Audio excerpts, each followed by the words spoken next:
Hi, this is video number 95. I first would like to start out with thanking Michelle for coming back and doing her video yesterday. It was a really good one. She's so calming. I like to listen to her. She's just a calming voice. It does me good even. Got a new shirt last night at the ball game, Harrisburg Senators game. They lost, but I got a shirt. They shoot shirts out into the crowd like between innings and stuff, like a couple times between innings they do that.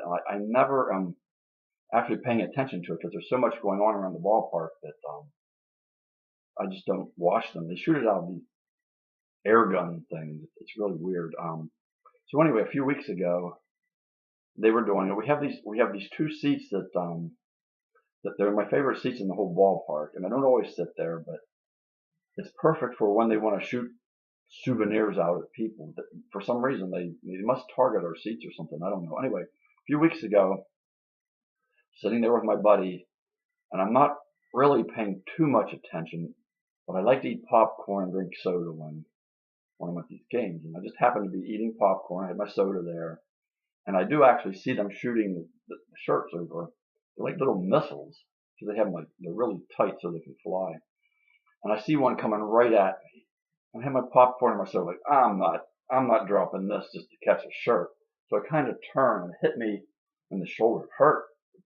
Things really come out of there. So it hurt. It went back behind my seat, and my buddy picked it up and he got the shirt. So and then like later, I think in the game, toward the end of the game, they shoot these little rubber, they're kind of like they look like baseballs. They're for like squeezing for your wrists and stuff.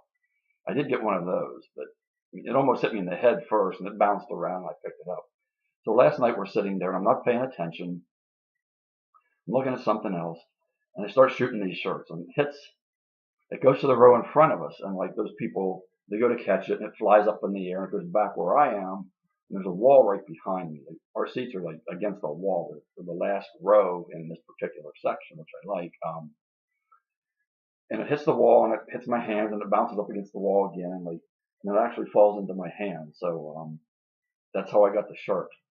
So the 30 is for 30 years. Harrisburg Senators are 30 years old this year, so that's what that's all about. But it's one of those little stories I tell.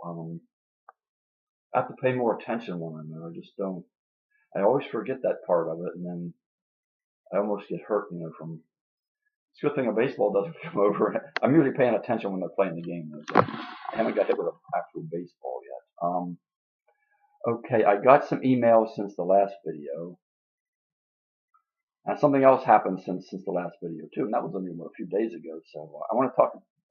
As I talk about these emails, I'll talk about a little bit about what else has happened. Something really good, I think. I'm really stoked about it. So the first email here is from a lady named Debbie. She's kind of like new to the emails. And I'll read it here. And I never actually talked about this particular thing. This is an interesting one. It's a good one. It says, "Hi Don. I hope it would be okay to ask you a couple questions. I am 28 months off lorazepam. I have been drinking 2 cups of coffee for a while now, but lately, maybe because I'm in a bad anxiety wave, but I seem to be getting more revved up from the coffee. I was drinking it for most of the time in withdrawal, and it did seem to trigger more anxiety, but that tapered to just a little wired. Now it seems like it feels like I'm going crazy with anxiety when I drink it. Is this normal? Like part of a bad wave or something? I hate the thought of giving up coffee. The other question has to do, you remember what month of dizziness lifted the dizziness lift for good for you? Okay, a little tongue tied here today. I'm still so dizzy. Got a break where it tapered to really light, only to get slammed again, like I am again in the first few months of off lorazepam. It's making me so crazy. It is the worst symptom for me besides the anxiety. It's okay to say it took a long time. I won't be depressed about how long it takes. I just need to know it will go away. Thank you." The last sentence is interesting. It's okay if it took a long time. I just need to know it goes away. That seems to be the greatest fear of withdrawal with everyone. I've talked about this lots of times. Even if it's going to take a really long time, but if you know for certain it's going to go away, you're cool with it. I mean, you can deal with that. That's very interesting the way she put that. Anyway, I go back to the beginning. Okay, 28 months off lorazepam, which is, I think that's Ativan, I'm pretty sure. 2 cups of coffee during her withdrawal. When I started going into withdrawal after I quit drinking, I quit the coffee. It was just like, it revved me up greatly, and I didn't drink it for 2 years, and I missed it tremendously. And I remember when I started feeling well, the day that I knew I was going to be well, I was 10 months off. No, it was 14 months, 14 and a half months. I was at my grandson's birthday party. I knew that day I'm going to be well. I'm getting there. And that's the first cup of coffee I had in like 2 years. So, coffee it's common for coffee to rev anyone up if you drink too much of it, even if you're not in withdrawal. So it's not unusual for coffee to rev you up in withdrawal. I'm sure of that. I know people who will drink maybe a cup of coffee. So you kind of have to, there's a cost benefit there. Like, you weigh the anxiety that it creates. It kind of rubs you up, gives you like energy. I mean, I drink lots of coffee. You weigh that against the benefits. For me, the benefit for coffee, it kind of gives me energy, but also it has like some kind of it's like an antidepressant for me. It just, when I get up in the morning and like before I have my coffee, I'm kind of like, and this is true of many people, like you kind of not depressed, but it's kind of not, you're not really with it, I don't know. So you kind of got to weigh that for yourself. If it's a little too much for you now, you might cut back on it. You might probably have a little bit of a wave. Maybe wait till that goes. But if you get a benefit from the coffee, well, you have to weigh that yourself. I can't do that for you. I had to do it for myself too. If I had drank coffee those 2 years, maybe the depression would not have been so bad. I mean, there's no way to know. You don't know. Anyway, that's the first question. The second one, let me see. When did the dizziness lift for good? Okay, for me, the dizziness and the derealization, depersonalization, they were all kind of, in one big ball. The dizziness, all of that started, and I've talked about this quite a few times, way back before I even took Klonopin. It started back, I think it was caused by drinking. I honestly do. However, when I was young, I had lots of ear infections. My left ear it doesn't clear like when you go in an elevator up in an airplane and like you swallow it and it clears, and so you don't have that pressure inside your head. My left ear never, for years, it just hasn't, it's got that like, it feels like pressure in there. And I think it probably had something to do with my dizziness too. I don't know. But anyway, I know for sure that a lot of my dizziness was caused probably by the alcohol. I drank a lot back in the day. Right around 1990, I was getting this derealization dizziness thing. I didn't know what it was, and it freaked me out. I went and had an MRI of my brain. I had tests. The one was called nystagmus. It had something to do with like your inner ear. It was a really weird test. It made me super, super dizzy. That was okay.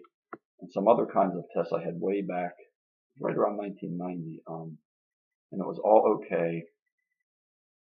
But I was still drinking. And I went for like the whole time, like from then up until while I was on Klonopin, it was worse on Klonopin. And then up until I was actually 2.5 years off the Klonopin, 30 months about, it did finally subside. Which for me was a miracle because I thought this was just me. I had no idea what derealization was. So mine, I mean, the bright spot here is if mine went away, anybody's will go away, really. Mine, I had it for a very, very long time for different kinds of reasons, but the Klonopin just made it worse. So it did take a long time, yes, but I'm a special case. Derealization dizziness can take a while for some people. I've known people, in Benzo Buddies, one person comes to mind, Parker was her name. I knew her a number of years ago. Derealization for her and dizziness was, I think that lasted quite some time, but I believe it actually did finally leave for her. So, okay, that's that email. The dizziness will go away. Okay, this one is from Bree. I've done a couple of hers before. Hi, Dawn. Hope today finds you well. I have a quick question. I wrote in my withdrawal notes today something that I've been struggling with and was wondering if you could relate from your experience. It's tormenting me to say the least. Okay, let me see what my time is here, and we'll see what she wrote. Let's see, where am I at here? Okay, 10 minutes. Okay. And this was 3 days ago, August 16th. So far today is brutal in the sense that I feel like this is just me, that I will always be miserable in my own head. There will never be any peace, that my brain will always be miserable and fear itself and the thoughts and what ifs that run through it. Almost a fear of myself because of how my brain thinks. Hate to be alone in my mind, feel like I just want to run away from it. Hard to explain. Maybe it relates to the depersonalization. Thank you as always for your time. Okay, let me see. This one I've talked about a lot. I think this is probably it's the overall fear. It's the overwhelming fear that you know you're not right now, you don't feel right, and there's just this fear that it's either not going to go away or it has morphed into me. I have become this. This is as good as it gets. It doesn't get better than this. This is just me now. I hear this several times every week. I get emails like this. It's like everyone's afraid it's just me. Like I'm not going to. This is me. It's not a matter of getting better anymore. This is who I am now. It's not true. It's just a huge lie from your brain. It's very, very convincing. I struggle with those two fears myself, like thinking like, okay, I have some sort of disorder maybe, or I'm in a place where this is me now. I'm not going to be better than this. And that's not true. That was not true, obviously.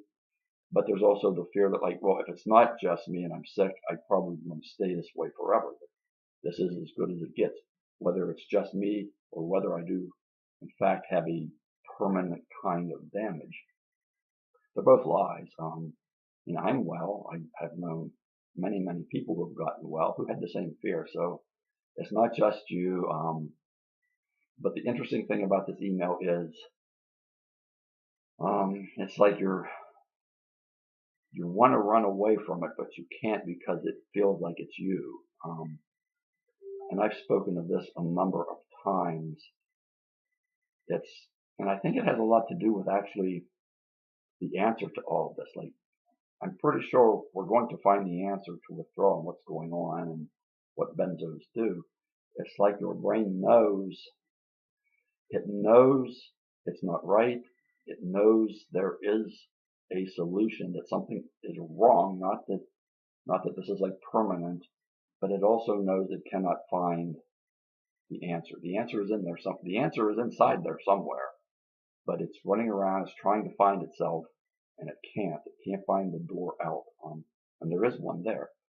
That's exactly how I felt. It's like I know my brain knew there's an answer, but it also knew it can't find it. It exists, but it has no path back to it. That's maybe that's the best way I ever said it. I don't know. It knows there's a door out of this, and it knows there's a path, but it also knows it can't find that path. Or if the path was there at one time, it's gone now, and it needs to have something or someone inside itself reestablish that path. Maybe that's the best way to put it. So very, very common. The two fears they're lies. I read about them every day. I hear them every day. Sometimes I talk to people on the phone about them. I had them. Very, very common. Okay, let me see what I have here for time. Okay, about 14 minutes. Next email. Okay, I got this one from one of the Karens. I know many, many Karens now on the website. This is a brand new Karen. There must be 6 or 7 Karens that email me now. This is a new one. Hi, Dawn. Thank you so much for creating the website. Gives me some peace. Currently 10 months off Klonopin. Have not had any windows and feeling progressively worse. 2 of my worst symptoms are insomnia. Found your video on that, and burning nerve pain. I look through the video titles but don't see this listed. Have you done a video on burning nerve pain and the CNS? Arms, legs weak, and it worries me that with such little sleep, 0 to 4 hours, I have triggered something else. White knuckling this all the way. If you haven't done a video on the burning nerve pain, would you consider it? Thank you so much. Okay. Interesting. Okay, let me see. Okay, I have never actually done a video on burning nerve pain. That's true. I have mentioned it in a number of videos, but never was actually a major topic. Okay, 10 months off. That's right around when I started feeling better, like with the mental stuff. So there's a little hope there. The burning nerve pain, I had burning. Okay, mine was mostly like on my arms, legs, mostly my skin, the outside of my body, a little bit like in the muscles, a lot of stuff felt like in my bones, kind of a burning nest, but it was not excruciating. My brain would burn, it would vibrate, it felt like it had chemical reactions going on inside of it, but it was not excruciating. My insides, my digestive system, my intestines, my stomach, my chest, my esophagus, my mouth would burn a lot, but it wasn't like fire burn. It was just like this burningness, but it wasn't excruciating. But the burning nerve pain, I know people who have had it. I can think of quite a few actually. There was a gentleman who lived about a little bit over a year ago, and he left. Our church had a vacant parsonage. He came from New York to live there for a year and a half. He had the burning nerve pain bad. I've talked about this a couple of times. I remember he would have to stay in bed a lot. He stayed in bed a lot, and he would have to hold his body in certain positions to be able to deal with the nerve pain. He would often describe it as like a rod going through his head and down his spine. One night I was out there to stay with him. He came out to the living room where I was sleeping at night, and he just was in agony. He was on the floor just rolling around and just in excruciating pain and screaming and yelling. I couldn't do anything for him. I just sat there, but it was bad. Like I could tell, like this really, really is bad. I've known other people too that, I saw that firsthand. He was right there in the room with me. So I've never talked about it because it was not a severe symptom of mine. I had lots of burning, but it was not like that. I had more mental stuff that really was very, very difficult for me. So, and one thing, like the research I've done and so forth, and I've mentioned this several times, I don't think it's a matter of the specific kinds of symptoms we have, or their intensity, or the duration of the various symptoms and so forth. I don't think that is an indicator of the damage that's been done. The damage is the damage. I think everybody essentially has the same sort of damage, but it can be done. The brain kind of is doing this to itself in different sorts of ways. It has many different options, things it can do to try to find the way back to who it is, like in the last bit or in the last email I addressed. So it's trying all of these different things, and some of the things aren't so good, and they create different symptoms depending on which part of the brain, I think, is doing this particular kind of thing. Like it's trying certain things, other parts of the brain try different things. So I think because of those two things especially, there's lots of variability in symptoms and intensities. So let me see where am I at here now. Time. I don't want to go too long. Okay, 19. Okay, this brings me to the other thing I want to talk about. I have actually met someone who has a great interest in this. She's incredibly intelligent. I talked to her on the phone yesterday. She makes me feel dumb, actually. But we come at it from different. She knows a lot of biochemistry, a lot of physiology, and so forth. She's very, very, very smart. I was very impressed with her. She actually has some notoriety, some fame. Okay, so she's smart, and she also has a vested interest in this. Someone near and dear to her is in benzo withdrawal. So she has a vested interest. She's got lots of energy. I can tell. Like she's into this. We talked a good while yesterday. We'll talk again, I'm sure. She has certain kinds of ideas. We didn't talk about all of them. I have other ideas. I've been through this. I can speak to a lot of different things that she doesn't know what it was like. A lot of this, like, I think the answers are inside our heads. We're looking for them. Like I said in that email earlier, the brain's kind of looking for them, but it can't find them. So I can look at it from that perspective. She's she's the one with the biochemistry and all of that. She's a pharmacist. She's actually a pharmacist. She has been on. I'm going to give you she has a website. I'm going to put that link when I list the video in the video room. I'm going to put the link there. Her name is Susie Cohen. She has been on Dr. Oz a number of times. She has been on the 700 Club. She's been on The View. She's been all over the place. Maybe one day I saw her on Dr. Oz or something. Didn't even know who she was, but she said I could tell you who she is. I want to talk more about the things that we talk about, but we just kind of was like introductory yesterday, sort of. So I am extremely, extremely hopeful that